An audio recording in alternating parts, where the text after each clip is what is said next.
आज आप लोग को हम क्लास 11th का एक स्पेशल लेक्चर हम बताएंगे, जिसमें आप लोग को कोऑर्डिनेट ज्योमेट्री में कोनिक सेक्शन के अकॉर्डिंग जो अभी सबसे हाल फिलहाल में मेंस का जो प्रॉब्लम पूछा गया है, आज हम उस क्वेश्चन सब को देखने वाले हैं। तो आप लोग एक एक क्वेश्चन को अच्छे से समझिएगा और फिर उस क्वेश्चन को खुद से भी बनाने का कोशिश कीजिएगा।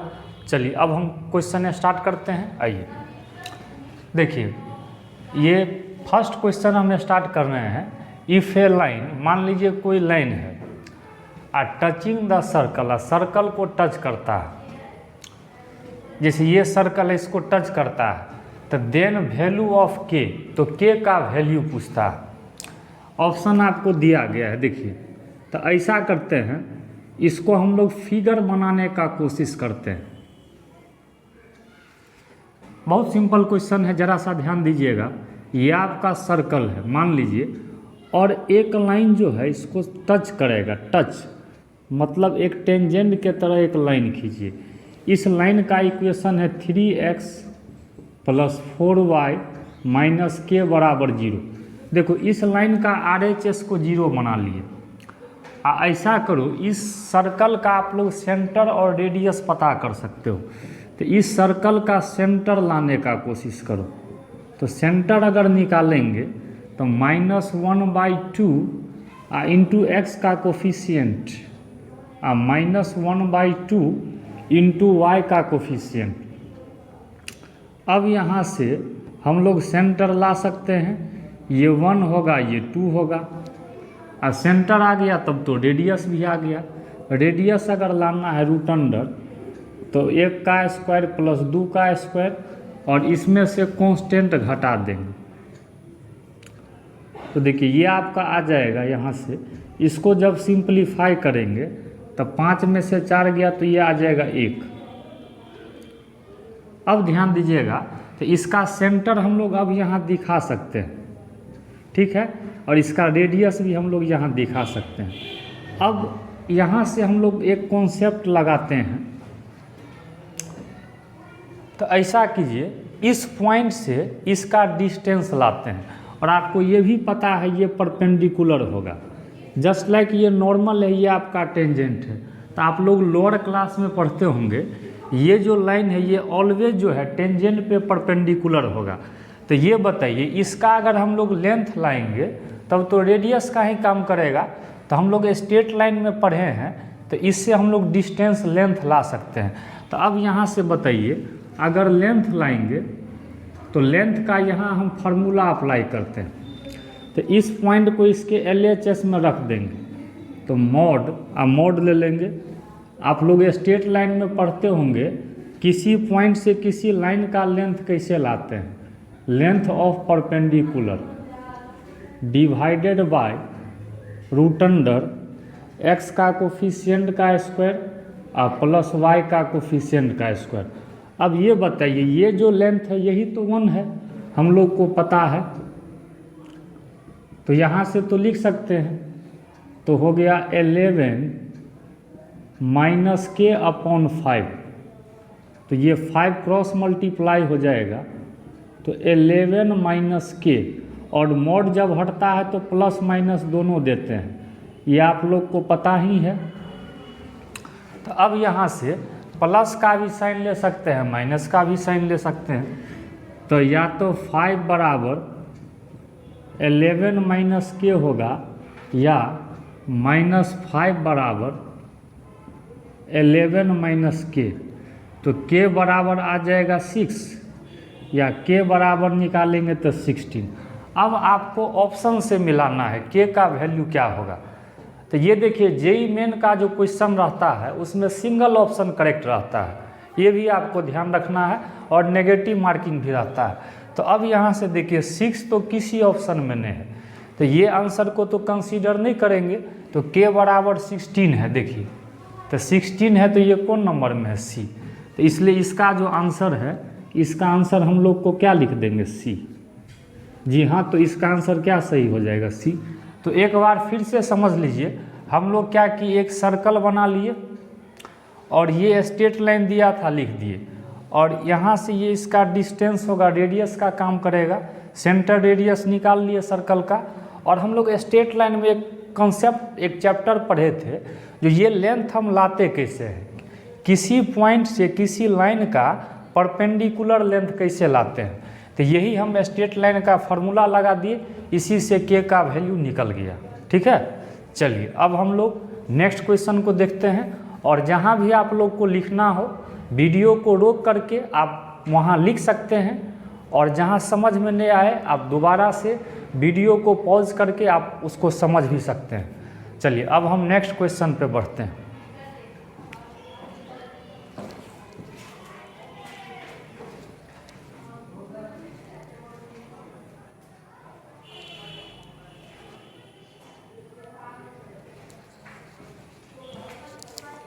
आइए अब हम लोग अगला क्वेश्चन को देखने वाले हैं। चलिए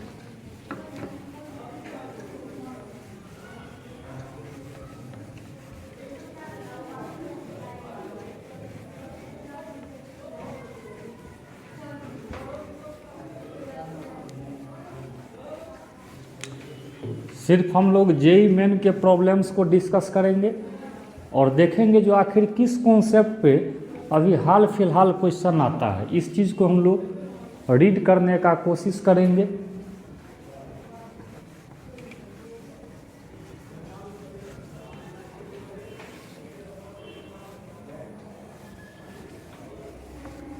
ये भी जेईई मेन का ही क्वेश्चन था जो 2020 में आपका पूछा गया था। आइए अब हम लोग नेक्स्ट क्वेश्चन के तरफ आते हैं। चलिए अगला क्वेश्चन पे अब हम लोग आएंगे।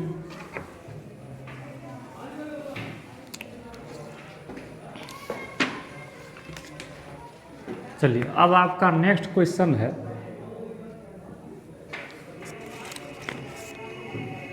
If x square minus y square sec square theta बराबर 10, ठीक है,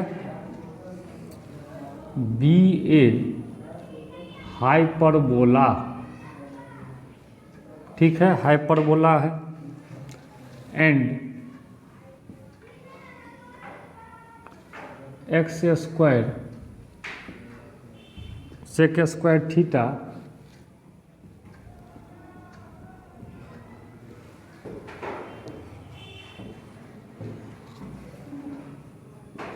बी एन इलिप्स। देखिए एक ही क्वेश्चन में इलिप्स भी दिया गया है, सच डेट द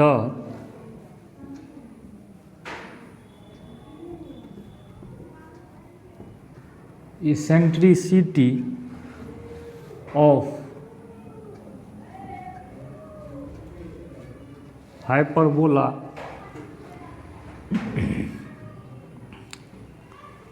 बराबर √5 eccentricity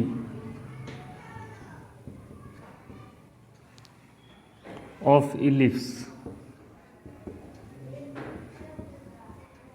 then length of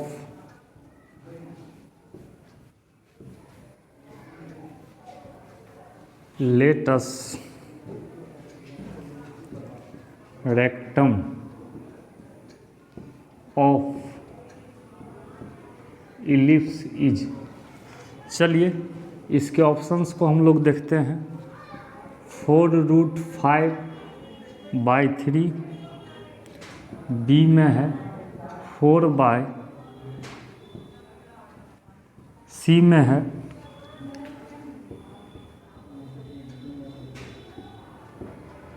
D में है √30। आइए अब हम लोग नेक्स्ट क्वेश्चन को देखते हैं। सब क्वेश्चन आपका सिर्फ और जेईई मेन का ही हम लोग आज डिस्कस करेंगे। चलिए इस क्वेश्चन को पहले समझते हैं। इसमें दिया गया है एक हाइपरबोला है और दूसरा आपका क्या है, इलिप्स है, सच डेट ताकि इसेंट्रिसिटी ऑफ हाइपरबोला बराबर √5 इसेंट्रिसिटी ऑफ इलिप्स। मतलब हाइपरबोला का जो इसेंट्रिसिटी होगा ये इलिप्स का √5 गुना होगा। Then length of latus rectum of ellipse. तो इलिप्स का जो है लेटस रेक्टम का लेंथ लाना है, ठीक है। चलिए अब यहाँ से ध्यान दीजिएगा, तो ये देखिए, ये हम लोग को पहले स्टैंडर्ड फॉर्म में लिखना पड़ेगा। आप लोग इलिप्स का फॉर्म, हाइपरबोला का फॉर्म पढ़े हो, तो पहले यहाँ एक लाने का कोशिश करो, राइट हैंड साइड में एक लाने का। तो 10 से हम डिवाइड कर देते हैं, कर सकते हैं। चलिए 10 से हम लोग डिवाइड कर देते हैं,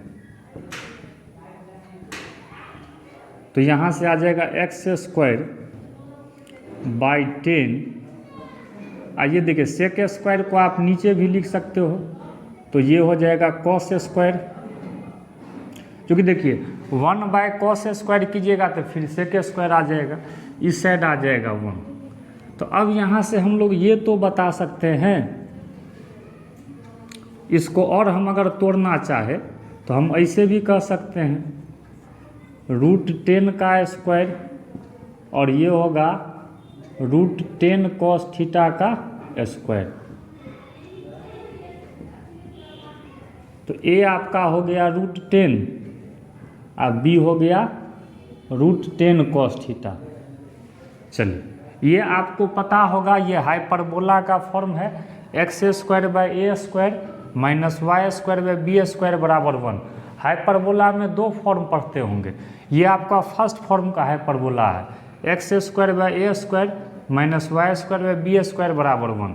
यहाँ से ए और बी तो लिख दिए। चलिए इसेंट्रिसिटी इसका बाद में निकालेंगे, ठीक है। अब आइए, अब एक और दिया है, ये इलिप्स आपका है, x square sec square theta plus y square बराबर 5। तो पहले तो आप 5 से डिवाइड कर दो, है ना। चलो 5 से हम लोग डिवाइड कर देते हैं। तो इसको तो ऐसे भी लिख सकते हैं, सेक स्क्वायर को नीचे करेंगे तो कॉस स्क्वायर और इस साइड हो जाएगा 1। तो अब इसको हम लोग ऐसे भी लिख सकते हैं, फिर √5 cos थीटा का होल स्क्वायर और 5 को लिख सकते हैं √5 का स्क्वायर। देखो अब यहाँ पे समझना है, देखिए यहाँ जो है आप अगर या यहाँ भी समझ सकते हैं, cos थीटा यहाँ गुना में है और आपको cos थीटा का रेंज पता है, जब -1 से 1 होता है, ट्रिग्नोमेट्रिक में पढ़े होंगे। तो जब यहाँ हम -1 से 1 के बीच में कोई नंबर लेंगे तो ये नंबर इससे आपको छोटा हो जाएगा। तो ये तो आपको पता हो गया, जो ए का वैल्यू ये है, ए का वैल्यू आपका है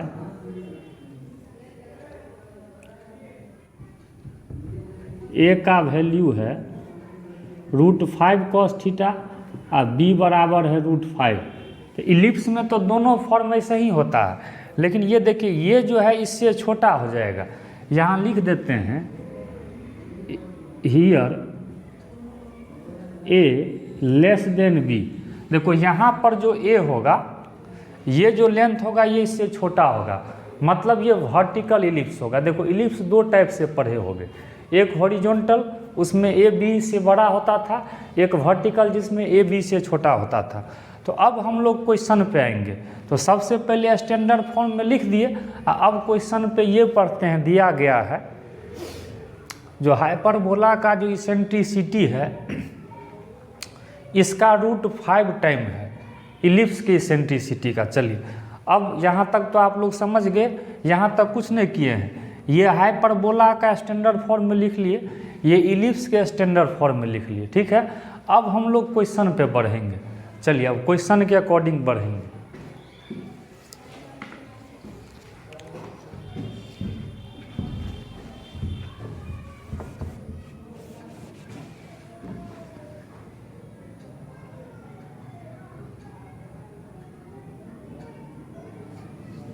चलिए अब आते हैं, अब इसको यहाँ से देख लीजिए। अब हम लोग यहाँ पे कुछ करने जा रहे हैं, आप लोग ज़रा सा इसको ध्यान से देखिएगा। तो ये क्वेश्चन अब हम लोग बना सकते हैं। चलिए अब क्वेश्चन पे हम लोग बढ़ेंगे।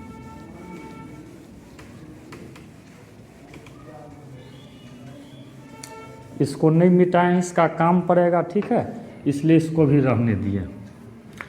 अब नाउ उसी क्वेश्चन को कंटिन्यू कर रहे हैं।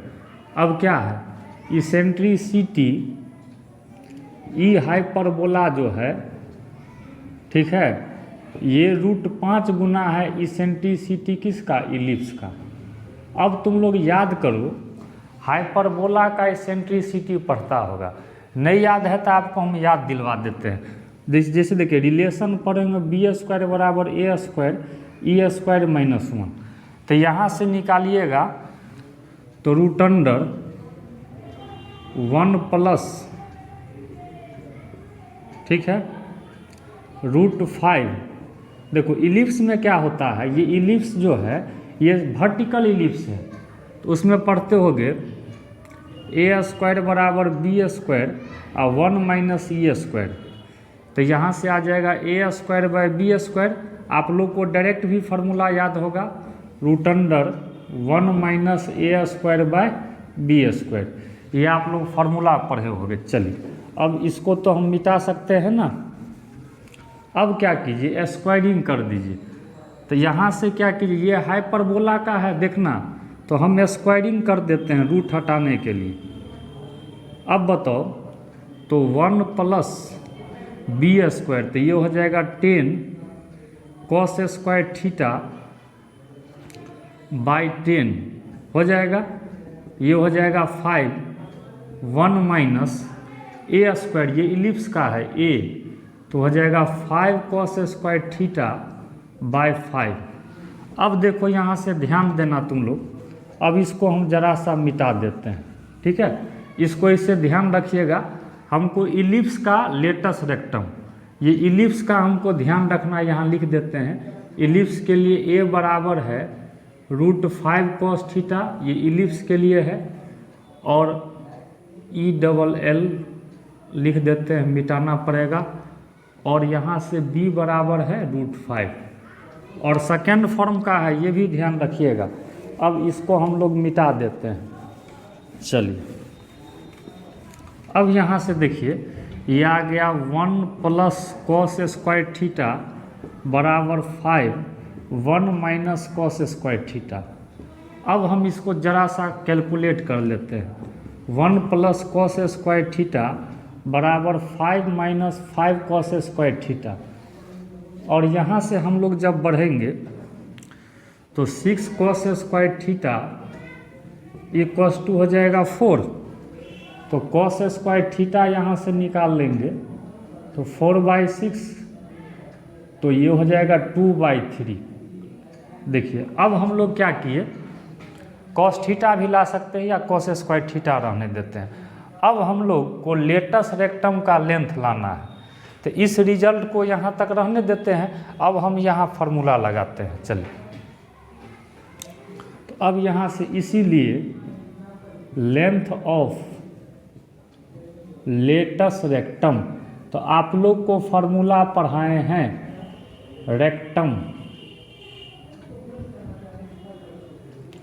तो लेटस रेक्टम का लेंथ लाना है तो 2a²/b।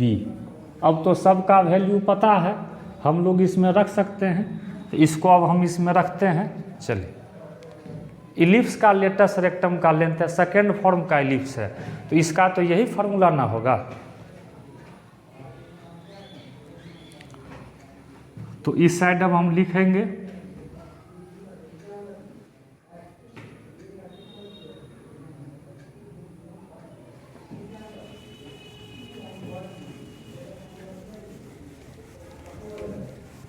चलिए अब यहाँ से आप लोग ध्यान देंगे, अब क्वेश्चन हम लोग का बन ही जाएगा।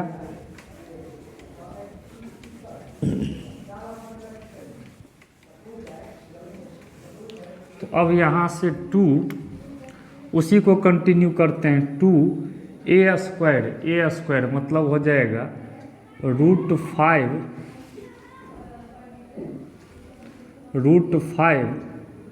cos θ का² बाय b, तो यहाँ से 2 into 5 cos square theta by root 5 देख लीजिए, तो 10 और कॉस स्क्वायर थीटा का वैल्यू 2/3,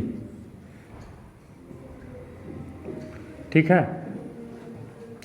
अब यहाँ से देख लीजिए, तो ये हो जाएगा 10 2 जा हो जाएगा, लेंथ ऑफ लेटस रेक्टम है तो 10 दूना 20 हो जाएगा, तो 20/3√5। अब देखो इसको हम लोग क्या करते हैं, इसको हम लोग रेशनलाइज कर लेते हैं।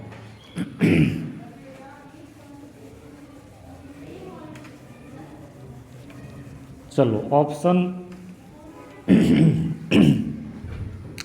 मिलाने के लिए इसको हम लोग रेशनलाइज कर लेते हैं, तो 20/3√5 और ये √5/√5 तो आ जाएगा 20√5 और 3 इंटू 5, 5 4 जा 20 आ गया ना, 4√5/3।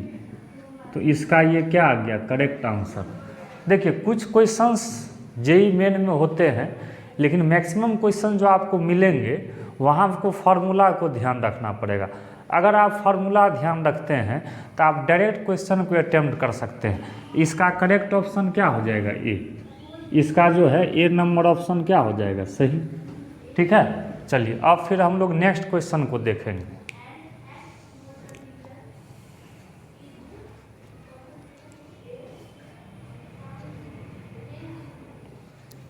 चलिए हम लोग नेक्स्ट क्वेश्चन को देखते हैं।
चलिए हम लोग अब नेक्स्ट क्वेश्चन पे आते हैं।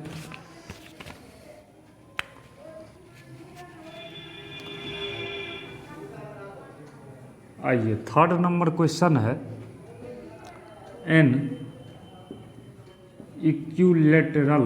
देखिए ये भी अच्छा क्वेश्चन है। An equilateral triangle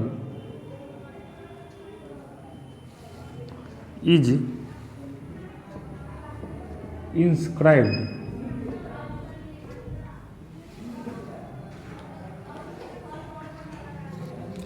inscribed in parabola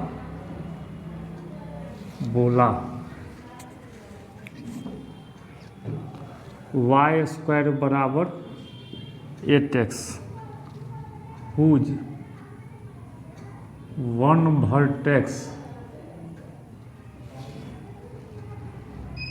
coincide with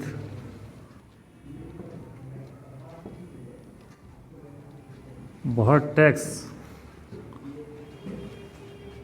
of parabola। ठीक है, तो बोलता है फाइंड एरिया ऑफ ट्रायंगल।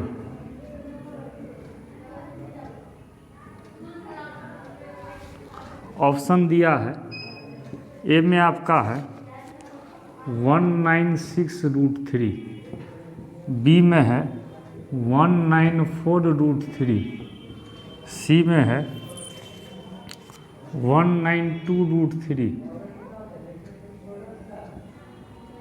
और डी में है 190√3। चलिए अब इस क्वेश्चन को हम लोग देखते हैं और इसको हम लोग बनाने का कोशिश करते हैं। आप लोग ध्यान दीजिएगा, ये भी आसान क्वेश्चन है।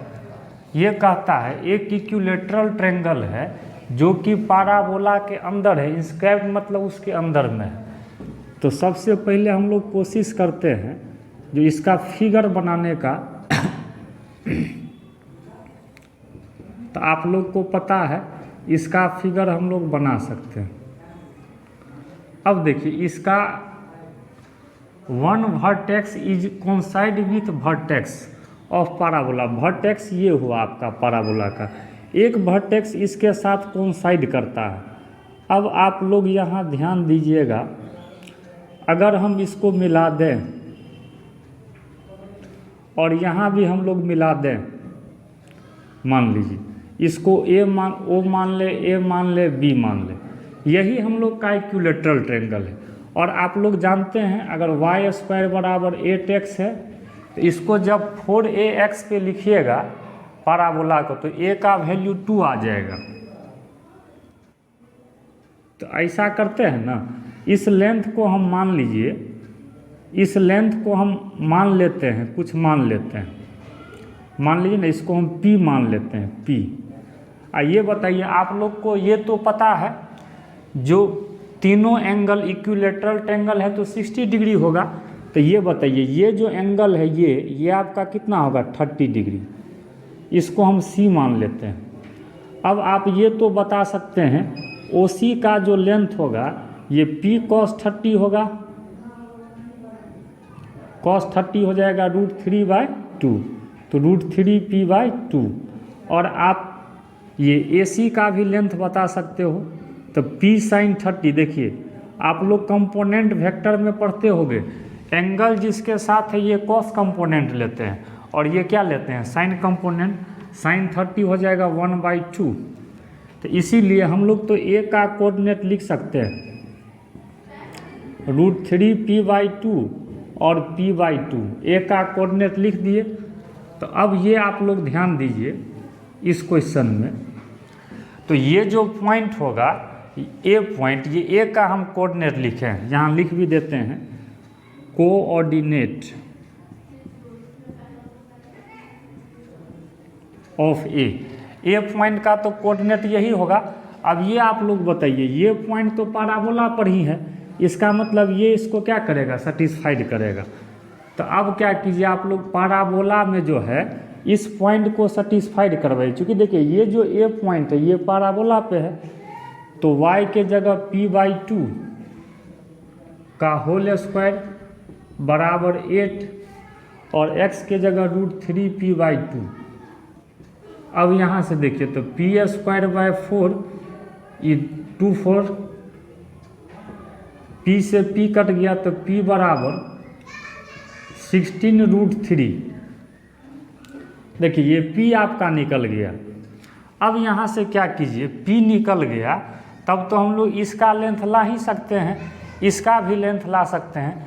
तो अब हम इसका एरिया लाते हैं, OAC एरिया ऑफ, नहीं तो ऐसे समझ जब पूरा का एरिया लाना है, एरिया ऑफ ट्रायंगल AOB। अगर बताइए पूरा का एरिया हमको लाना है तब तो हम ऐसे भी ना कह सकते हैं, जो OAC का एरिया निकाल लेते हैं, मतलब ऊपर वाला एरिया निकाल लेते हैं, इसी का दुगुना कर देंगे, क्योंकि देखिए जो ये एरिया होगा वही तो ये भी एरिया होगा, तो ये जो एरिया होगा तो कुल इसका दुगुना कर देते हैं तो टोटल एरिया निकल जाएगा। तो 2 इंटू एरिया ऑफ किसका OAC। और आप लोग को फॉर्मूला पता है 1/2 into base into height, area का तो यही फार्मूला है। ये कट ही गया बेस, तो बेस आपका OC होगा, तो OC है √3p/2, ठीक है। और हाइट आपका AC है, AC है p/2, और यहाँ से आप लोग कह सकते हैं p का वैल्यू निकला हुआ है, p है 16√3,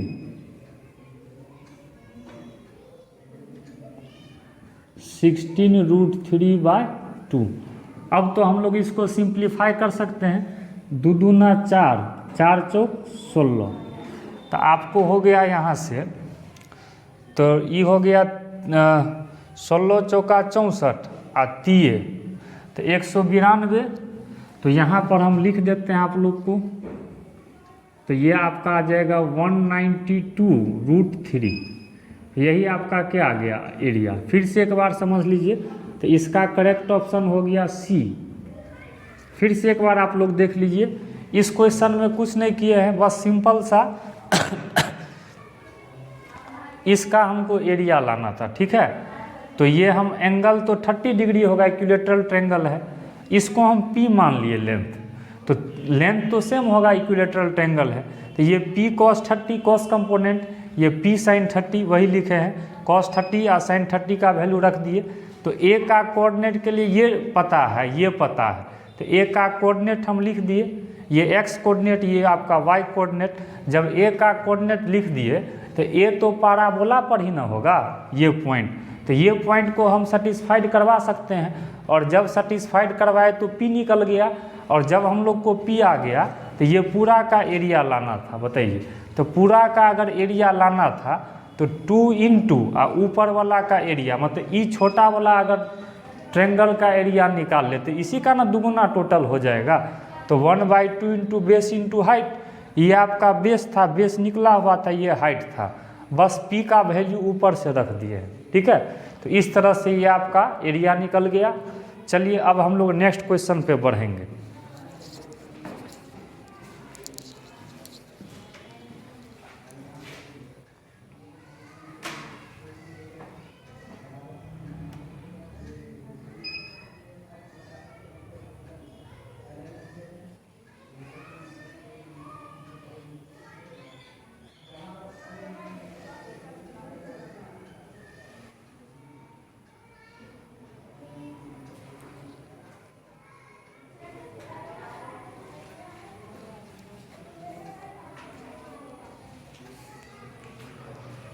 आइए अब हम लोग आते हैं अगले क्वेश्चन के तरफ।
चलिए अब आते हैं क्वेश्चन नंबर 4 पे।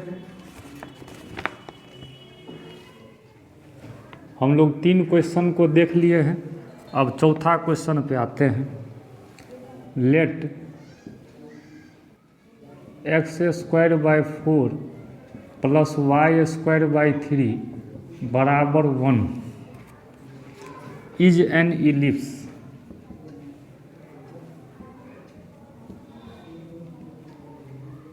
ठीक है, and A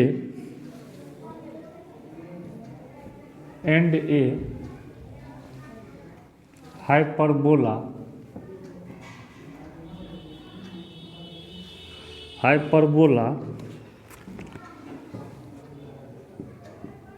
which is confocal with an ellipse,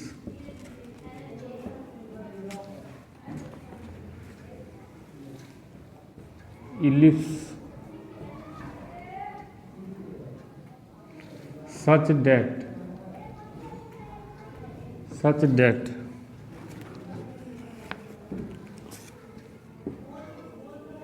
transverse axis is √2, then which of following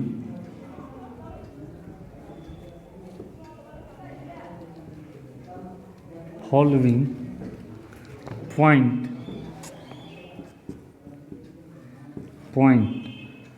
does not lie on hyperbola। इसका ऑप्शन हम आप लोग को लिख रहे हैं, 1 है, -1/√2 है, बी में है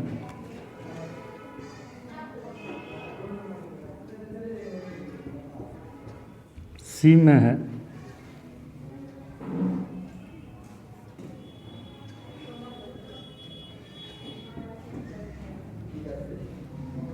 डी में है ना।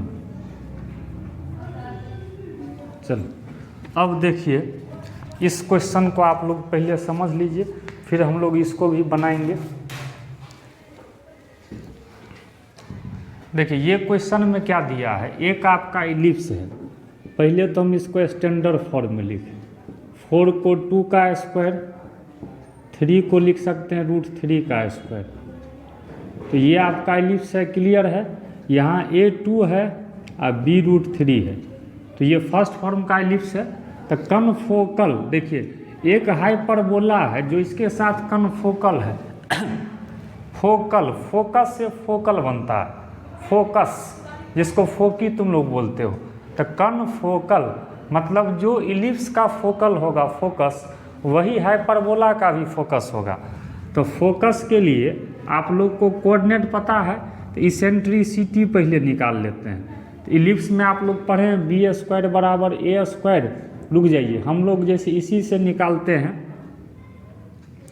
तो √1 - B² A², ये रिलेशन हम लिख लिए ताकि ज़्यादा याद ना करना पड़े। तो यहाँ से तो हम लोग ला सकते हैं √3 का स्क्वायर बाई 2 का स्क्वायर, तो यहाँ से आ जाएगा 1/2।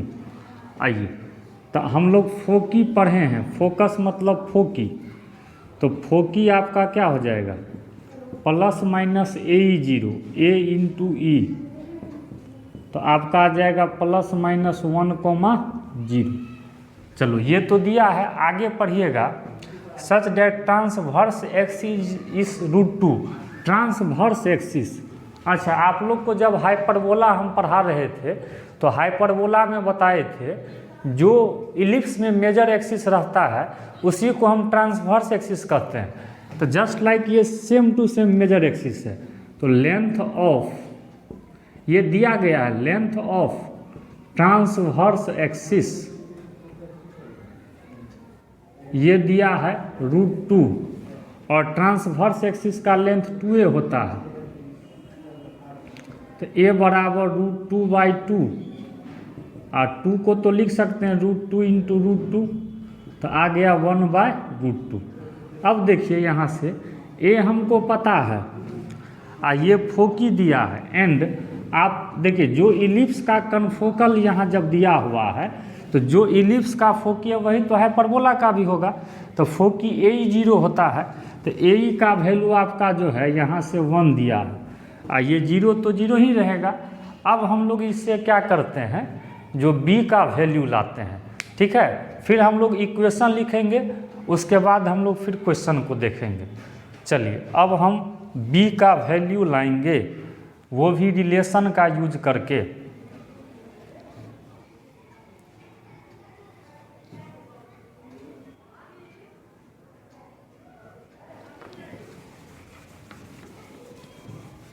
अब यहाँ से आप लोग ध्यान दीजिएगा, रिलेशन का आप लोग एक फार्मूला पढ़े होंगे, उसी से हम लोग बी लाते हैं।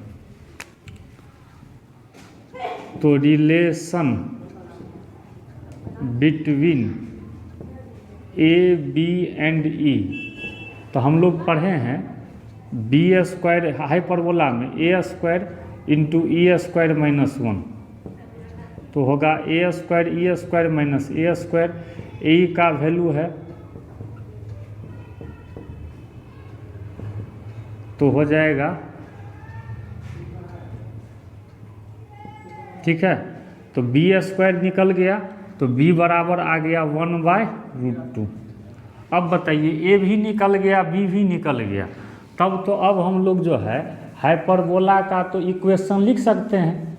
और जब हाइपरबोला का इक्वेशन लिख सकते हैं, तो चलिए हम लोग अब लिखने का कोशिश करेंगे। तो बताइए, इसीलिए इक्वेशन ऑफ हाइपरबोला, तो बताइए हाइपरबोला का इक्वेशन होगा x² बाय ए स्क्वायर, ठीक है, माइनस y² बाय b² बराबर कितना आ जाएगा 1। ये ऊपर जाएगा तो 2x², ठीक है, माइनस 2y² बराबर 1। अब देखिए इसमें से ये आप 2 कॉमन भी कर सकते हो, ये आपका इक्वेशन मान लीजिए हो गया। अब देखना है जो कौन सेटिस्फाइड करेगा, ठीक है। तो देखिए जैसे x अगर 1 लेते हैं, टेस्ट करके देख लीजिए।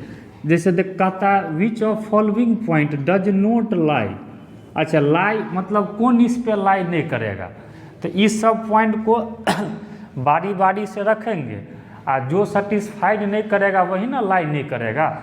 जैसे एक हम टेस्ट भी कर देते हैं, जैसे x अगर 1 ले और y का वैल्यू ये ले, तो देखिए 2 में से एक जाएगा, एक इसको रखने पे सेटिस्फाइड कर जाएगा, आप चेक कर सकते हो, इसको रखने पे भी सेटिस्फाइड कर जाएगा। लेकिन आप लोग देखिए, अगर हम लोग इसी में अगर इस पॉइंट को देखें,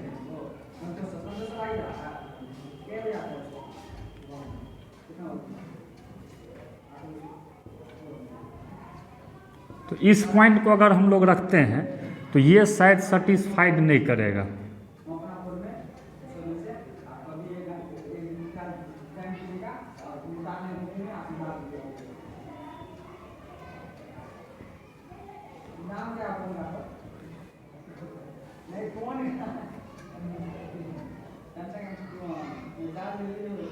तो ये आपको सेटिस्फाइड नहीं करेगा, तो इस तरह से इसका आंसर क्या आ जाएगा सी, ठीक है, इसका आंसर सी। ये पॉइंट आपको सेटिस्फाइड नहीं करेगा, ओके। चलिए अब हम लोग फिर आते हैं नेक्स्ट क्वेश्चन को देखते हैं। कुछ नहीं किए, जब इक्वेशन लिख लिए तो ये चारों ऑप्शन को रख के देख लिए, ये सेटिस्फाइड कर जाएगा, ये भी कर जाएगा, लेकिन ये सेटिस्फाइड नहीं करेगा, ठीक है।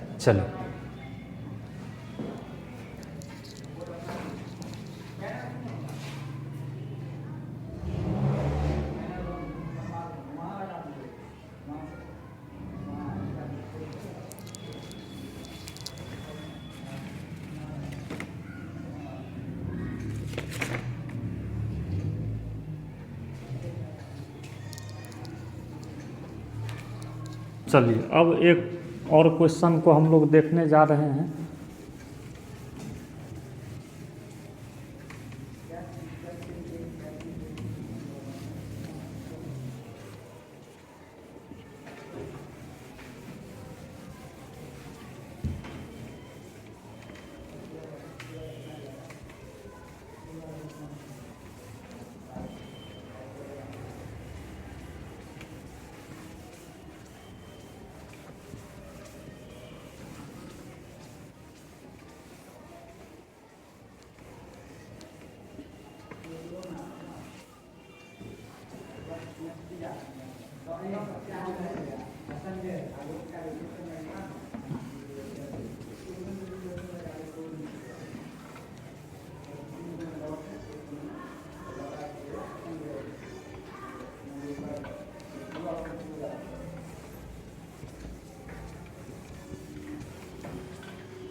चलिए आते हैं, अब हम लोग नेक्स्ट क्वेश्चन पे आते हैं।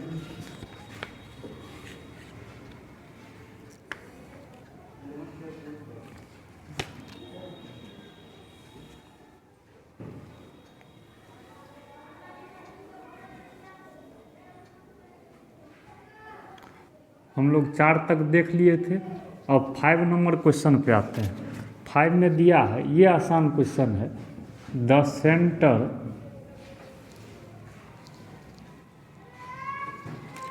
Centre of circle lies on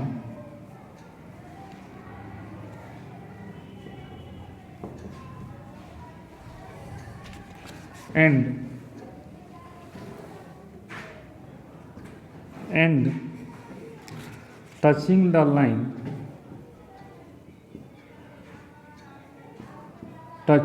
line x बराबर 3, y बराबर 3, then find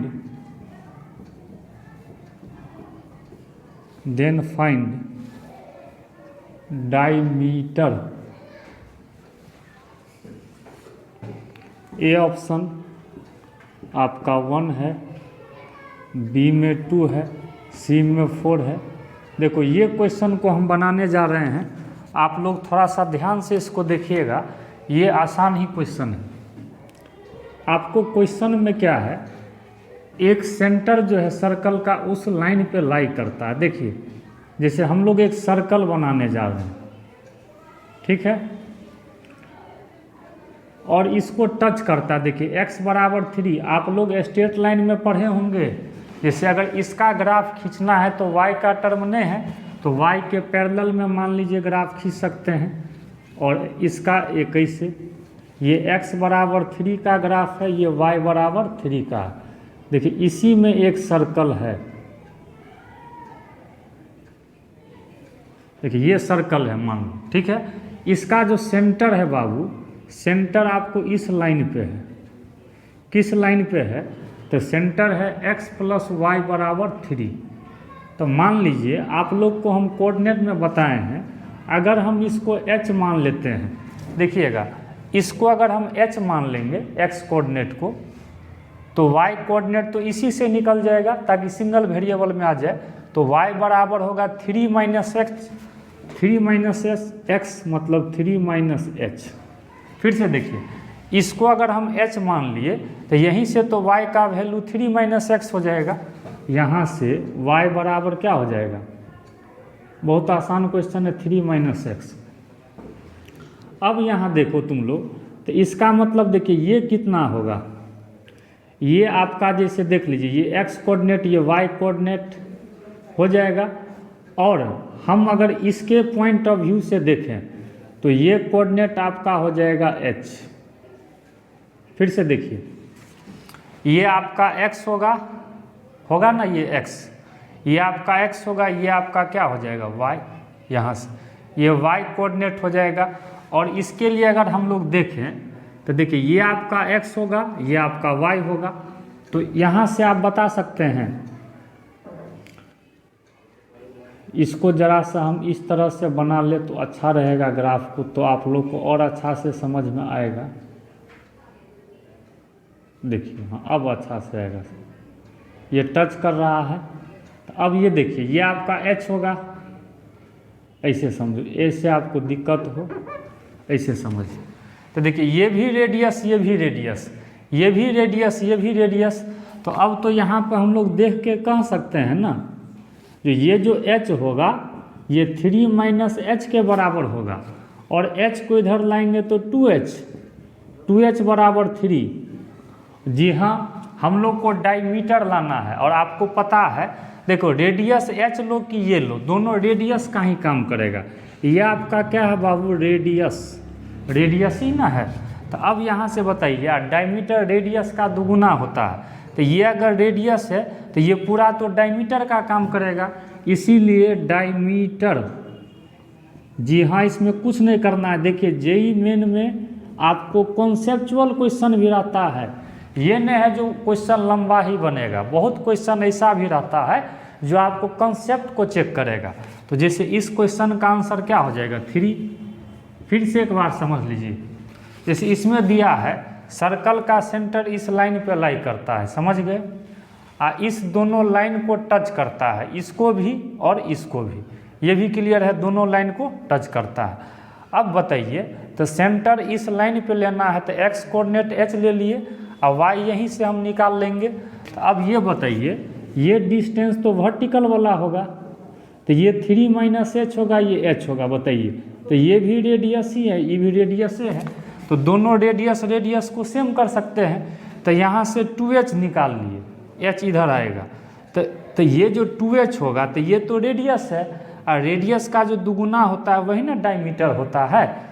देखो इस क्वेश्चन में अगर सिर्फ रेडियस पूछता तो h यहाँ से निकाल लेते तो कितना आ जाता 3/2।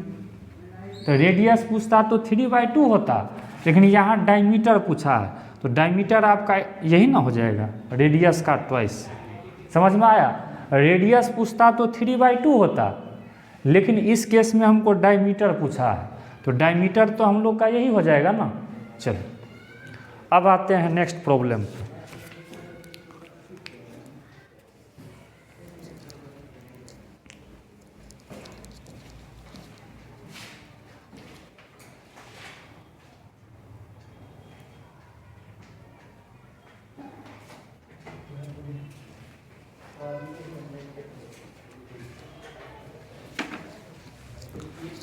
चलिए कुछ क्वेश्चंस हम लोग और देख लेते हैं। इस तरह से हम लोग आईआईटी मेंस के प्रॉब्लम को ही आज डिस्कस कर रहे हैं। आप लोग भी उम्मीद है क्वेश्चन सब सीख रहे होंगे और आप लोग को भी एक एक कॉन्सेप्ट अच्छा से समझ में आ रहा होगा, ताकि हम लोग भी क्वेश्चन को खुद से भी हम लोग अटेम्प्ट कर सकते हैं। देखते हैं किस तरह से अप्रोच लगता है प्रॉब्लम में, ठीक है।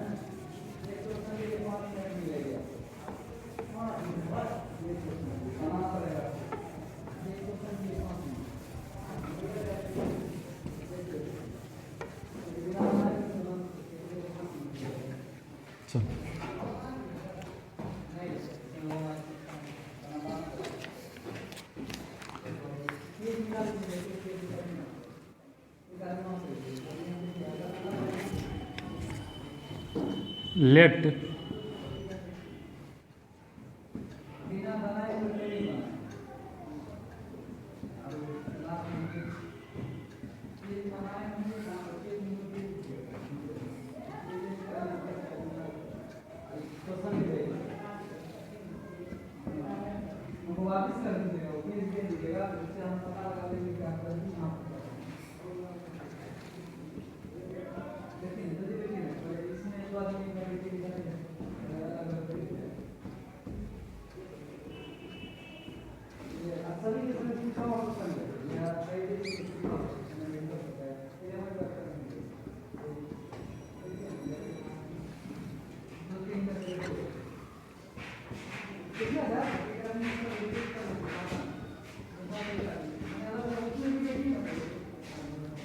such that E1 into E2 बराबर 1, ठीक है। इफ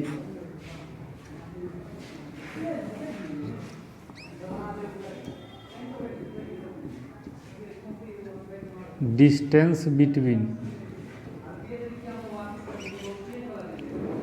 फोकी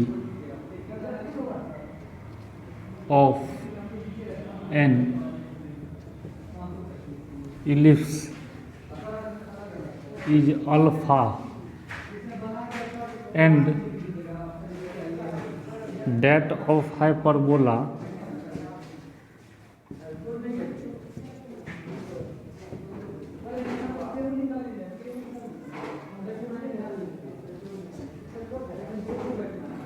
then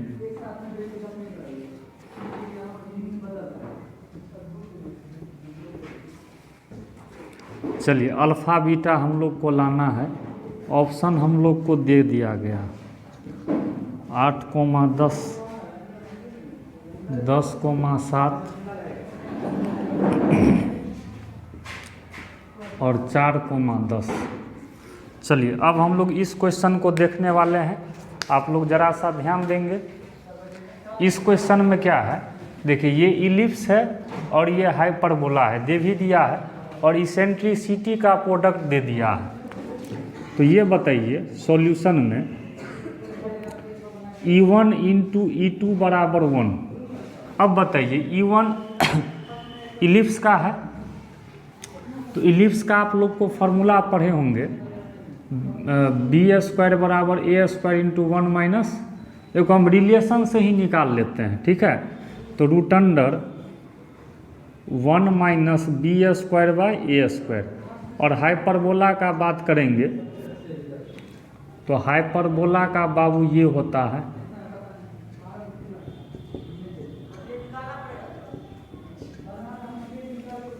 चलिए अब यहाँ से बताइए स्क्वायरिंग अगर कर दिया जाए तो a² यहाँ हो जाएगा 25, ठीक है, और a² यहाँ 16 है बराबर 1। अब यहाँ से 25 minus b² by 25, 16 plus b² by 16 बराबर आपका ये 1 है। अब यहाँ से ध्यान दीजिएगा, तो 25 16 को गुना करेंगे, ठीक है, तो आप लोग मल्टीप्लाई करके देख लो, तो 6 पंचे 30, 15, 5 2 400 आ जाएगा, ठीक है। 25 और 16 का गुना हो जाएगा 400, तो 400 प्लस 25 b² माइनस 16 b² और प्लस माइनस माइनस b4, ये हो जाएगा 400।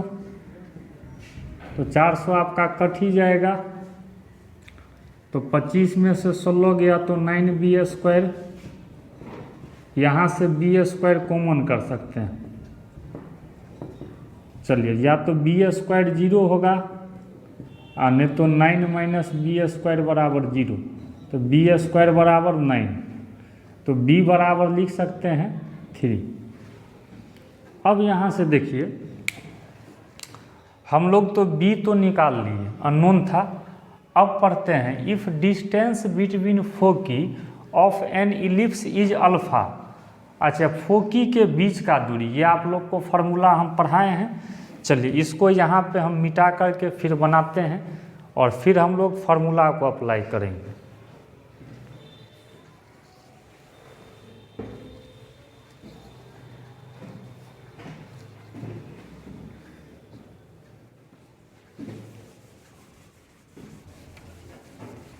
चलिए अब फार्मूला को हम लोग अप्लाई करते हैं। तो दोनों का दिया गया है आपका, b का वैल्यू ध्यान रखिएगा 3 आया है, इसका हम लोग को यूज भी करना पड़ेगा। चलिए तो distance between foci, distance between foci of ellipse, आप लोग को याद होगा इलिप्स का फोकी होता है बिटवीन, दूरी दोनों के बीच 2AE, तो 2 पता है, ए तो हम लोग को दिया हुआ है 5 हो जाएगा, और E देखिए इसेंट्रिसिटी हम लोग को लाना पड़ेगा, है ना। तो इसेंट्रिसिटी हम लोग रफ में निकाल लेते हैं। इसेंट्रिसिटी अभी हम लोग b² बराबर देखे a² इंटू 1 माइनस e², तो हो जाएगा 1 माइनस b²। देखो इसको इसेंट्रिसिटी रफ में निकाल लेना, ठीक है। तो 1 माइनस ये 9 था, a² 25, तो 4/5, ठीक है। तो ये कितना आ गया 8। देखिए जब इसेंट्रिसिटी आप लोग निकाल लीजिएगा, इसेंट्रिसिटी इलिप्स का यही ना होता है 1 minus b² by a², b तो निकला था 3, तो 3 का स्क्वायर 9 और a आपका 5 है, तो 5 का स्क्वायर 25, तो ये 25 में से 9 जाएगा 16, तो 4/5 इसका आ गया। चलिए इसी तरह से इसको अल्फ़ा माना था, ठीक है। इसी को हमको क्वेश्चन में क्या माना, ये अल्फ़ा है, मान लो ये अल्फ़ा है, अल्फ़ा ये आपका हो गया alpha. And distance between foci of hyperbola. अच्छा, हाइपरबोला में अगर फोकी के बीच का दूरी लाना है तो ये भी आपका यही होता है 2a।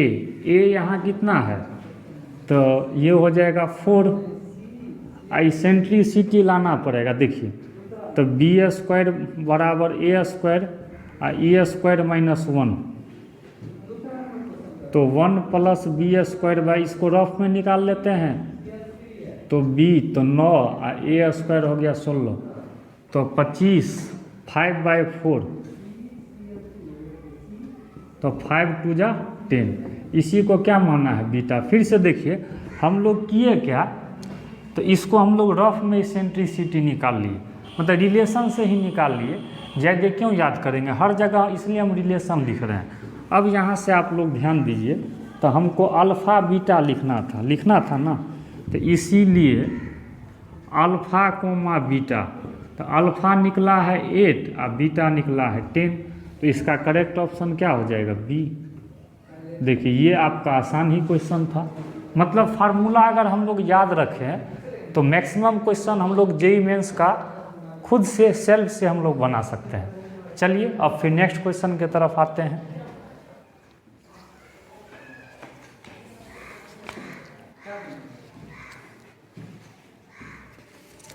आइए अगला क्वेश्चन पे बढ़ते हैं।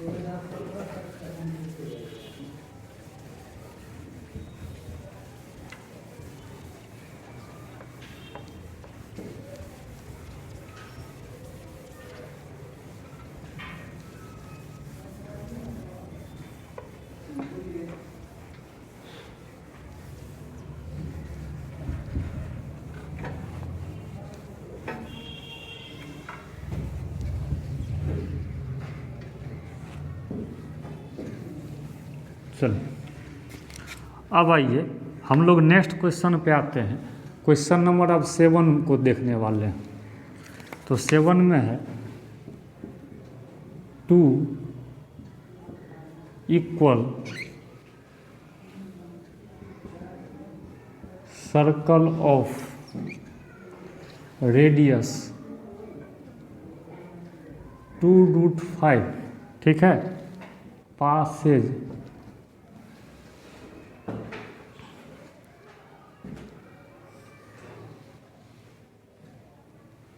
Through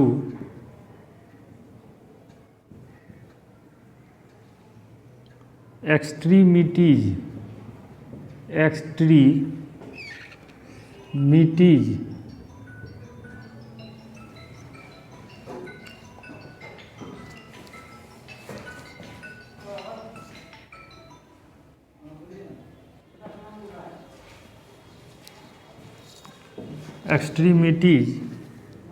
of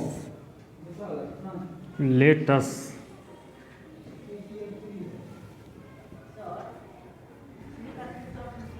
rectum of 4x, then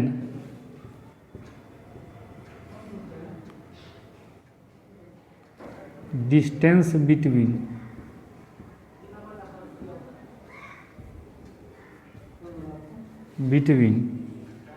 centre of circle. देखिए बहुत ही अच्छा क्वेश्चन है।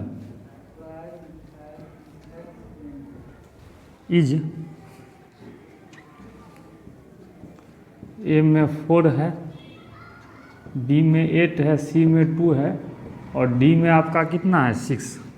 चलिए अब जरा सा हम लोग इस क्वेश्चन को देखते हैं। देखिए दो आपको इक्वल सर्कल है, एक समान सर्कल है, रेडियस दिया है passes through extremities of latus rectum. देखिए पहले तो हम लोग को लेटस रेक्टम समझना पड़ेगा। तो आप लोग पाराबोला में पढ़ते होंगे, जैसे ये मान लीजिए आपका पाराबोला है, ठीक है, y² बराबर 4x। तो लेटस रेक्टम मतलब ये, ठीक है, एक्सट्रीमिटीज मतलब इंड पॉइंट। देखो लेटस रेक्टम का जो इंड पॉइंट है यही आपका एक्सट्रीमिटीज है। देखिए तो इससे दो टाइप का सर्कल, देखिए एक हम लोग इस साइड बना सकते हैं, एक इधर भी बन सकता है, या एक इस साइड भी हम लोग बना सकते हैं। देखिए यहाँ पे दो सर्कल है, ध्यान दीजिएगा, ये आपका पाराबोला है और ये दो सर्कल है। देख लीजिए एक सर्कल ये है मान लीजिए, और एक सर्कल आपका ये है। देखिए फिगर में गौर से देखना पड़ेगा, यहाँ पे आपका दो सर्कल है। तो कहता है then distance between centre of circle. देखिए जैसे ये जो सर्कल है फर्स्ट वाला, देखिएगा ये सर्कल हम लोग यहाँ से खींचे हैं, यहाँ से, तो इसका तो सेंटर कहीं न कहीं होगा। देख लीजिए ये वाला है, इसको मान लीजिए C1 मान लेते हैं, ठीक है, और एक सर्कल ये है सेकेंड सर्कल, इसका मान लेते हैं C2। और आपको ये भी पता है तब तो ये जो इसका फोकस है S, ये मिड पॉइंट हो जाएगा, दोनों सेंटर का मिड पॉइंट हो जाएगा। और ये बताइए आप लोग को पता है जैसे 4x पे करेंगे मान लीजिए, तो ये डिस्टेंस हम लोग पता कर सकते हैं कैसे, x यहाँ से इसको तोड़ेंगे तो a 2a होता है, a 1 है, तो y यहाँ 2 हो जाएगा, ये डिस्टेंस 2 हो जाएगा। अब यहाँ आप लोग को समझना है, और सर्कल का देखिए सेंटर से अगर इसको मिला दें, दोनों सर्कल सेम है, तो ये किसका काम करेगा, रेडियस का।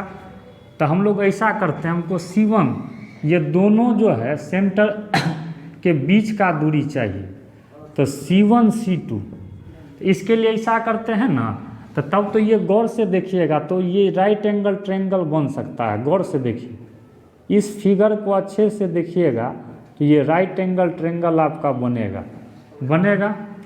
तो इसके बीच का लाना है तो 2, तो ऐसा करते हैं, ये जितना दूरी होगा उतना ही दूरी तो यही भी होगा, तो कुल दूरी लाना है तो इसी का दुगुना कर देते हैं, क्या 2 × C2s कर सकते हैं। देखिए C2s ये डिस्टेंस, तो ये डिस्टेंस पता है, ये भी पता है, तो रूट अंडर नहीं निकल जाएगा। बताइए ये आपका है 2√5 रेडियस, तो हाइपोटेनस का स्क्वायर और -2 का स्क्वायर परपेंडिकुलर का, तो यहाँ से आ जाएगा 2, तो ये हो जाएगा 20 में से 4 जाएगा 16, तो 4 दूना कितना आ जाएगा, ये 8। तो सिंप्लीफाई कीजिएगा तो यही आंसर हो जाएगा इसका करेक्ट आंसर। तो फिर से आप लोग एक बार इसको समझ लीजिए। देखिए कुछ नहीं किए, यहाँ दो सर्कल था, हम लोग पहले तो पाराबोला बना लिए, और आप लोग लेटस रेक्टम का इंड पॉइंट पढ़े होंगे, a to a होता है, तो इससे यहाँ हम लोग a कितना निकालेंगे 4x में, ऐसे लिख सकते हैं ना 4 × 1 × x, तो यही ना आपका a हुआ, और ये कोऑर्डिनेट होता है a to a, तो a अगर 1 रखेंगे a अगर 1 रखेंगे यहाँ से, तो y तो यहाँ से 2 हो जाएगा ना, ये तो ये 1 होगा, ये 2 हो जाएगा। और हमको ये दिया गया है रेडियस, तो दोनों में सेम है, ये दोनों सर्कल का ये रेडियस है, और ये तो हम लोग पता कर सकते थे फोकस से, तो हमको इस दोनों सेंटर के बीच का दूरी लाना था, तो इसका दुगुना कर सकते हैं, क्योंकि ये दोनों डिस्टेंस तो सेम होगा। और ये हम लोग क्या किए, ये पता था, तो पाइथागोरस से ये नहीं निकाल सकते हैं, तो h² - p², तो सिंप्लीफाई किए तो क्या आ गया, 8 आ गया। चलिए अब हम लोग लास्ट क्वेश्चन पे आते हैं, तब फिर क्लास को फिनिश करेंगे।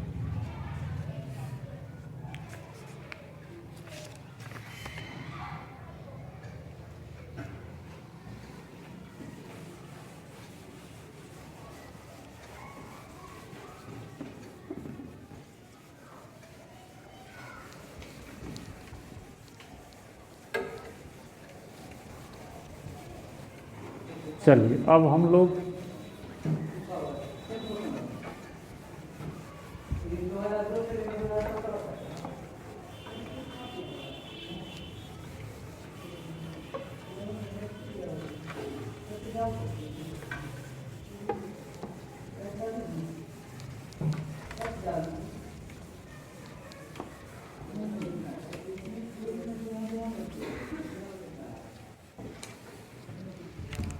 चलिए आइए अब हम लोग लास्ट क्वेश्चन पे आते हैं।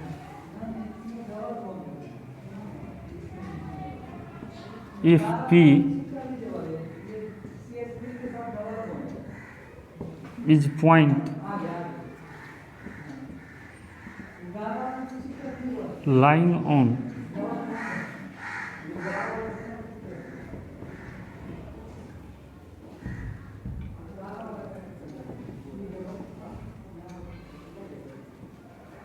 end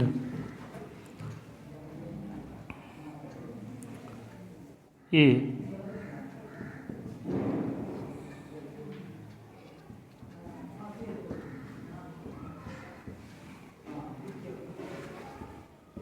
are 2 point, then PA plus PB बराबर, चलिए ऑप्शन दिया है।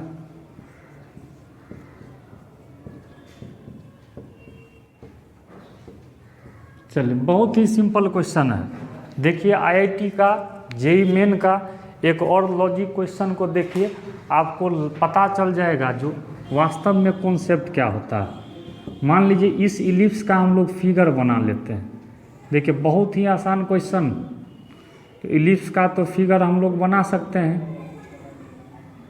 तो ये आपका ए हो जाएगा 4, ये आपको 4 0 हो जाएगा, ये -4 0 वर्टिसेज, ये 3 हो जाएगा 0 3। देखिए इसका फोकी S1 मान लेते हैं, इसका S2 मान लेते हैं। तो ये दिया है √7,0 और ये दिया है -√7,0। अब आइए अब हम लोग क्वेश्चन को देखने वाले हैं।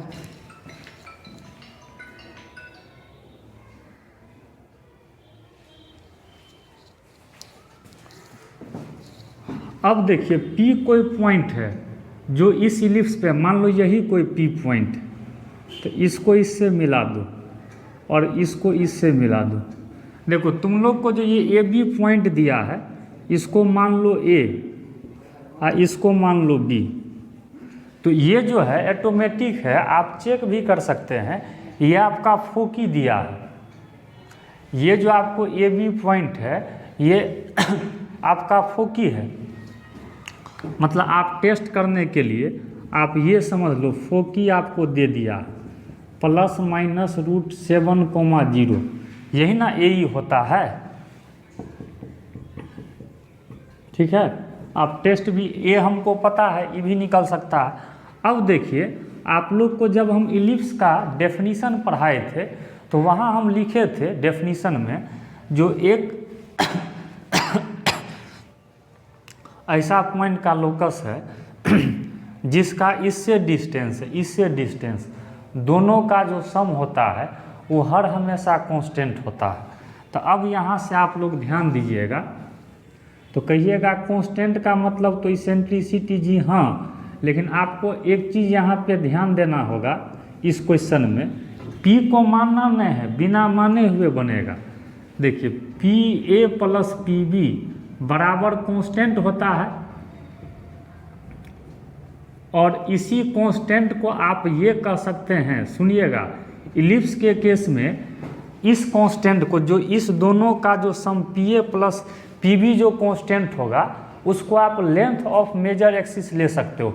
हर हमेशा अगर इस पर एक पॉइंट लें और दोनों फोकी से अगर डिस्टेंस का सम करें तो ये लेंथ ऑफ मेजर एक्सिस होगा।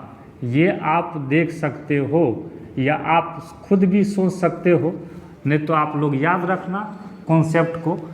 PA प्लस PB डिस्टेंस का जो ये सम होगा ये ऑलवेज मेजर एक्सिस के लेंथ के बराबर होगा, और मेजर एक्सिस का लेंथ कितना होता है 2A। और अब बताइए, ये तो आप लोग को पता है कैसे, तो ए यही ना है 4, इसको जो लिखिएगा x²/4 का स्क्वायर और प्लस y²/3 का स्क्वायर बराबर 1, तो यही ना ए है, ए 4 है, बी 3 है, तो ए के जगह कितना रख दिए 4, तो 4 2 जा कितना आ गया 8। देखिए ये कितना आसान था, इसका आंसर हो जाएगा सी। फिर से देखिए इस कॉन्सेप्ट को आप लोग ध्यान रखिएगा, बहुत कॉम्पिटिटिव एग्ज़ाम में काम भी आता है, या अगर आपको प्रॉब्लम होता बुक का भी हेल्प ले सकते हो। जो इस दोनों का जो सम होगा आपको ये हर हमेशा मेजर एक्सिस के लेंथ के बराबर होगा। यही जो कांस्टेंट है ये मेजर एक्सिस के लेंथ के बराबर, और मेजर एक्सिस का लेंथ क्या होता है 2a, तो a तो हमको इसी से निकल गया।